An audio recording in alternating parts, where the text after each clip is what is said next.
Hey everyone, I just recently finished the Endwalker MSQ, and for today I just wanted to give some non-spoiler impressions of that experience. I will certainly want to get some spoilery thoughts out at some point, because damn, this expansion did some crazy stuff that I was not remotely expecting, and it will be so exciting to talk about. So, let's talk day one experience, logging in. I wanted to play the instant the servers went up, and had it in my mind that I would be lucky enough to beat the queue. And get in early. This was not the case. Hearing all the lucky people in Discord celebrating logging in while I fought tooth and nail and wiped on Savage Login over and over again. Talk about not fun prog. So you know, after hours of trying, I eventually did get onto the server, and boy was I happy to see that once you were in-game, there were no issues, no lag, it ran smooth as butter. As far as launches go, this was not the worst I've experienced, not even close. Also, we are getting free days added to our subscription because of these issues. But anyways, let's begin this impression by talking about the story. The MSQ, the story, that is what I was the most excited for. And I repeat, I will not spoil anything in this impression. This will all be very general. So, the story here had the very unenviable task of coming after Shadowbringers, which is hailed as not just one of the greatest stories for an MMORPG, but an amazing story in its own right. It gave us amazing antagonists, and some insanely cool moments, as well as some emotional gut punches to top it off. So, after the stellar Shadowbringers, how was Endwalker? It had so much hype to live up to. It's the end of a saga, and I have to say, I absolutely loved it. It's been quite the amazing journey. Right off the bat, the game sets up some really intriguing mysteries, had insanely high stakes, and the character interactions, well, they were just phenomenal. Not to mention all the new characters they introduced, which were all amazing in their own right. Speaking of which, the quality of the cutscenes in this expansion have been nothing short of amazing. If you recall the 5.3 cutscene from Shadowbringers, you know, with all of that amazing animation work, well, this quality happens a lot in Endwalker. Now, it doesn't happen for every cutscene, and I guess that might be expecting a bit much, but when and where it does happen, it was always great. Also, there's so much more voice acting here.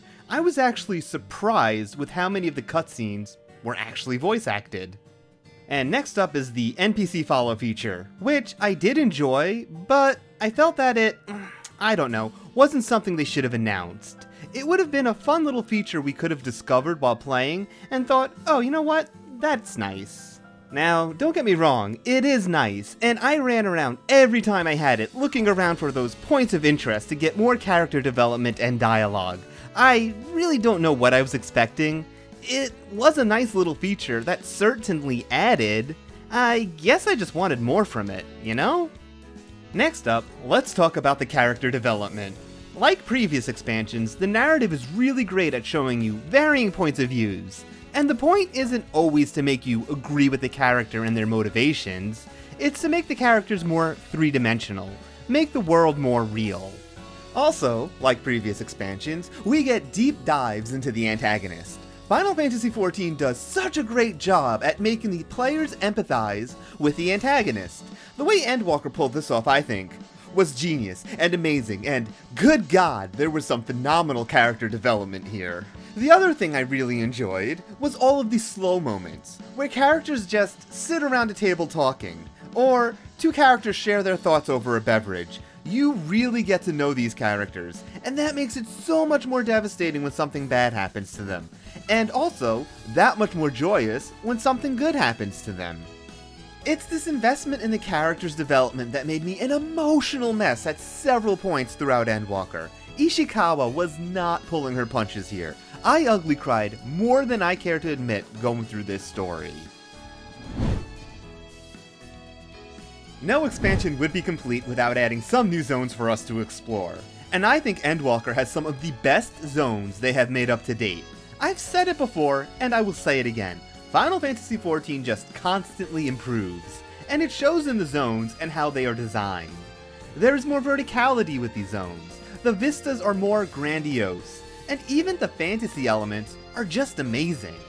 Labyrinthos is the big example here, which was shown off in trailers and live letters, so I don't consider that to be a spoiler. Here is an area under Charleon, where they built an artificial sky and sun, and it is really cool. And the crazy thing about it is, what they didn't show yet blows Labyrinthos out of the water. Anyways, I love being in every zone, and one of them was so breathtaking in its appearance and execution that it left quite the impression on me. This particular zone had an amazing plotline guiding us through it, some of the best character development and interactions, and I could not stop smiling ear to ear. I wanted to stay there for so much longer than it had to offer, because it is such an amazing place to be. I spent about 13 hours in that zone, because I was so enamored with what I was doing there that I just, I took my sweet time. The cities are also, and I say this to myself every single expansion, the cities, they just always get better. Charleon? Well, it's an absolutely gorgeous city.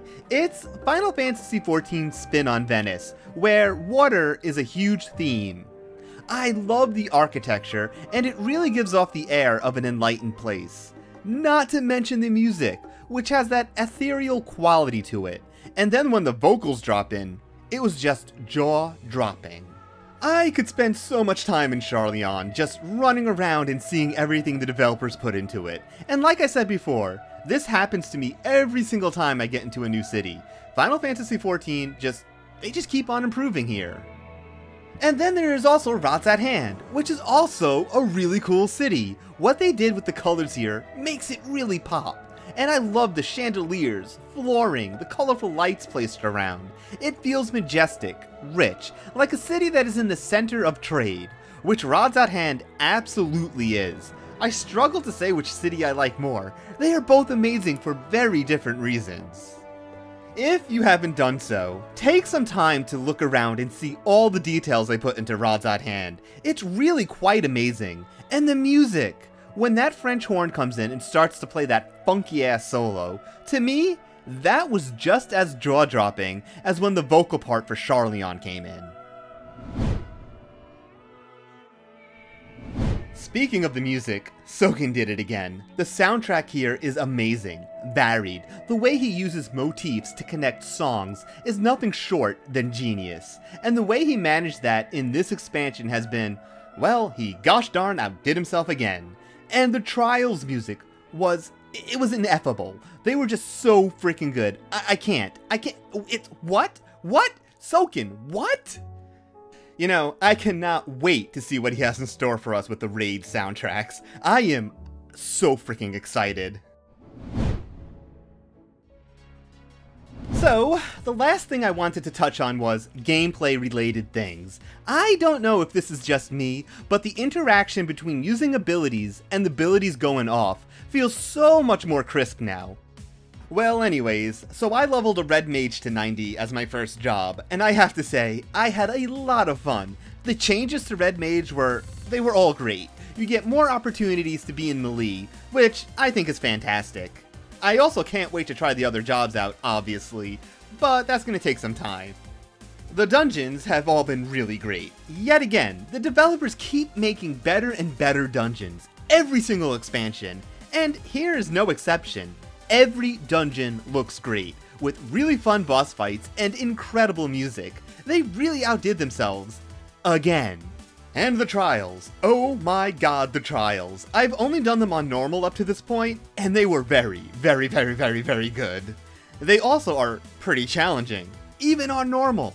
My groups wiped on each and every one of them at least a few times while getting the hang of some of the mechanics, which, by the way, were amazing. We see some really creative mechanics in these trials. The trials are also incredibly cinematic, and I am very excited to try them on Extreme.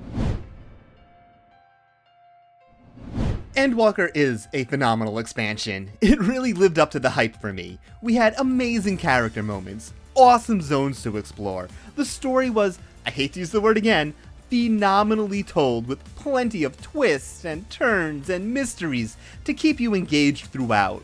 The dungeons and trials were amazing. They blew me away. The fact that they just keep getting better and better is I don't even know. Refreshing, I suppose. In my humble opinion, they nailed the landing. This was a great way to end the Hydaelyn Zodiark saga, and I am so excited for whatever they have up their sleeves for their next Magnus Opum. Anyways, how are all of you enjoying the expansion? Is it living up to your expectations? Please leave a comment and let me know. Also, if you do leave a comment, please don't spoil anything. Well, that's it for this. I will be doing a more spoilery video in the future. Thanks for watching. I hope you are all having a great time in Endwalker. Please consider leaving a like and subscribing, and, well, take care.